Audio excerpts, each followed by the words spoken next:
Shared memories are kind of what role-playing is all about, if you ask me.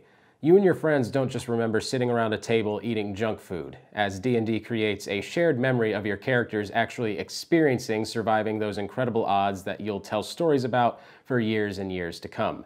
It's not always easy to get people past the tabletop snacks and dice, though. For some people, getting them to live in that imaginary world can take a little extra push, understandably so. This is where props come into the mix. Bringing a little bit of that fantasy to life and making a physical thing they can see and touch can do wonders for bringing your players together for absolutely memorable adventures.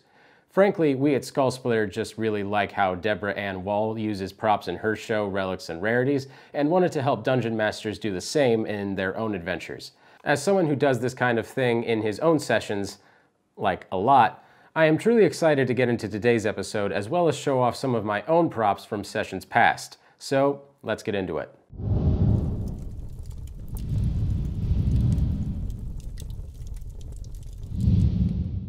This may seem like a no-brainer, but props take extra work and aren't meant for every single adventure. Pickup games and first sessions where you're still trying to get everybody settled are not exactly the best place to invest a lot of time and effort into a prop. Generally, if you're ever in a position where you're choosing to make a prop instead of preparing for a session, prepare for your session instead and just forget the prop. To me, it seems that props find their best home in long-running monthly campaigns, where there's a reasonable certainty that your group will meet for a session and there's enough time in between games for getting props all set up and ready to go. You'll see some absolutely incredible and elaborate props used by professional streamers, but for now, we'll focus on some simple stuff that won't take too long or break your budget. An item card is exactly what it sounds like, a little square piece of paper or cardstock that has details of a magical item printed on it. If you have a printer, this can be a lot easier and super cheap, and can also allow you to put some extra detail into it. Or if you're just really good at drawing and have the patience for that sort of thing, go ahead at it. When you know there's at least a good chance that your players are going to find or be given a shiny new item, an item card can feel much more like actually getting that item. I've noticed that they add an opening and present feeling that can make it incredibly memorable and the highlight of an encounter.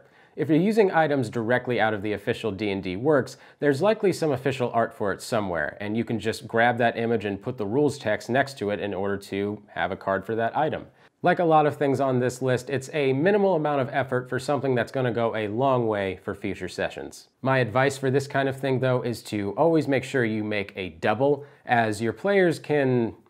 well, you've seen how they handle their character sheets. They have a tendency to lose things, so always make sure to have a copy, if not just so that you also are aware of what items your whole party is carrying. Giving your players a physical note can turn a simple bit of exposition into one of the most memorable aspects of your campaign. A ransom note, the King's Edict, a wanted poster for the next big bad guy, or even one of your player characters.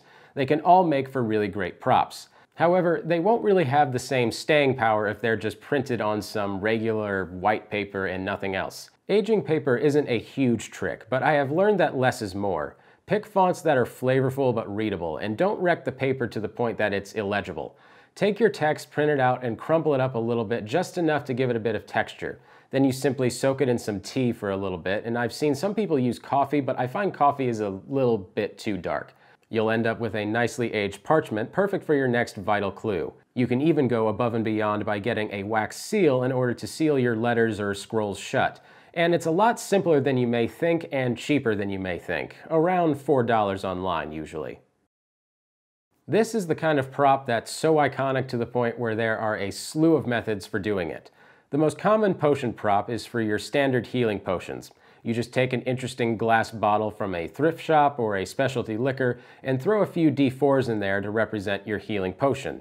And you get to have the theatrics of having it open and pouring out your dice that represent your healing power. Particularly advanced versions will paint or coat a colored layer to mimic the actual healing liquids sitting in the bottle. My personal favorite potion prop is the mystery potion. Make a little note that outlines the effects of your potion and roll it up and put it in there like a message in a bottle. Once a player opens it up and drinks it, they can unscroll the message and learn the effects. I've given players mystery potions that have gone unused for an entire campaign, but when I've used a prop, their curiosity always seems to go up a little bit more. Just make sure that you bind the notes with some rubber bands so they don't go unfurling inside of the bottle. It can be extremely annoying trying to fish it out. A word of caution on potion props: don't expect your players to carry these around. A glass bottle can be burdensome in a lot of situations, and there's a risk of them breaking if they have to be shuffled around a lot. My advice is to only use potion props when you have a regular play session space in which you can leave the potions there. Something like this will also just add a ton of flair to your gaming room or your set. Describing a puzzle can be a headache sometimes, especially when the answer is something visual or tactile. Bringing your puzzle into physical reality can make your adventuring obstacle into a legendary triumph. There is no right way to make a puzzle, but there are certainly lots of wrong ways, so I definitely recommend standing on the shoulders of giants and getting your inspiration elsewhere. I personally like to get a lot of ideas from the Legend of Zelda franchise as well as the Resident Evil franchise, as I think they both create a lot of really good environmental puzzles and also some codes and other things that I can just kind of translate into my own campaigns. A Scitale is a simple cipher in which you take a paper strip and write out gibberish letters that, once wound around the right diameter cylinder, will line up and spell out a hidden message. You've more than likely seen one of these things and just didn't know what they were called. Putting a Scitale together takes a bit of work, but has the advantage of only requiring stuff that you probably already have around the house. I recommend making your paper strip first, wrapping it around your cylinder, such as a toilet paper tube or something like that, and writing out the message first. Then simply fill in the rest with a bunch of gibberish. Be especially careful if you try aging your Scitale. They're prone to snapping or tearing if you're not incredibly careful. This trick is a classic, and you can create all sorts of secret messages for your players to discover. There's two main ways to do this, each with their own merits, shall we say. The classic method is by far the easiest and requires the least amount of preparation. You may have learned this method from the movies. You simply take some lemon juice, the fresher the better, and write out your message using a cotton swab or a brush. It'll dry invisible but turn brown or tan once brought close to a heat source like a light bulb. There's a lot of problems with this method, as the invisible ink can still sort of be seen in a lot of circumstances, and the tan brown color it turns isn't really appealing. It works in a pinch, but there's another simple method that works better even if it's a bit more involved.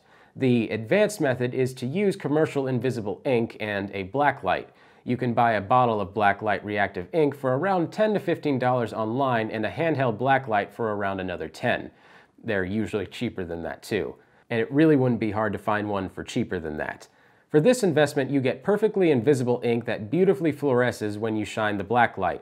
It's an incredibly memorable trick when you flip on the lights and reveal your hidden message. I especially recommend this to DMs who find themselves running games for a lot of different game groups. It's always a fresh trick to pull on new parties. I briefly touched on something like this earlier, but I love clever puzzles that involve things like glyphs and stuff like that. But there are some situations where describing it is just plain inferior to showing. This is definitely one of the easier ones, as you can find a ton of arcane glyphs and symbols freely available online, and giving your players a physical image that shows the all-important magical rune or the symbol of the Murderous Thieves Guild is much better than just describing it. Consider finding and printing out a symbol or a glyph if it's going to be an important aspect of your next adventure. It can bring the iconography to life. With digital art and stock photo websites being easier to access than ever, you shouldn't have a hard time finding resources for this. Or if you want to go that extra mile, you can throw a few dollars at that friend of yours that's really good with Photoshop. And then finally, I want to close on some just cheap in-game items that you can get that relate to your campaign. A prop that always goes over well in my campaigns is when I get a prop that represents an artifact, a special tool, or a trinket that's in the game. Specifically ones that the players, or indeed the story, intend to keep as mainstays for each session. For instance, in one campaign of mine, my players came across an ancient gem that could, after certain rituals were met, freeze time for a matter of seconds. Knowing my players would be investigating the origins of this gem, as well as using it for its intended purpose from time to time, it seemed only right to provide them with a prop that they could actually use when summoning its powers or showing it off to NPCs. I've also done this for things like king's crowns, royal jewelry, locked chests, and even a spyglass from a sailing campaign that I ran. The type of session begging for these small props are things like mystery stories, where you can make props that double as important clues for the players to collect and study. For those of you out there that like running Call of Cthulhu, this tip could probably double apply to you and your sessions. Even things like paper cutouts of barrels, treasure, and other resources can make a reward feel that much more material. A lot of these items can be made with 20 minutes of free time and some extra art supplies, and others can be picked up online or at a party store for a few bucks. If you're clever about using things that you already own, you won't even have to go that far. Would I ever say that you need props to make your sessions great or memorable? Absolutely not. Though I love finding ways to implement them in my campaign, and will find almost any excuse to do so, I have also run plenty of great sessions without them. Sometimes there's no time, sometimes the session doesn't call for it, and sometimes you just plain don't have the space to facilitate a grid board, much less props. If and when you can, though, I think you'll find that the extra work you put in was well worth it.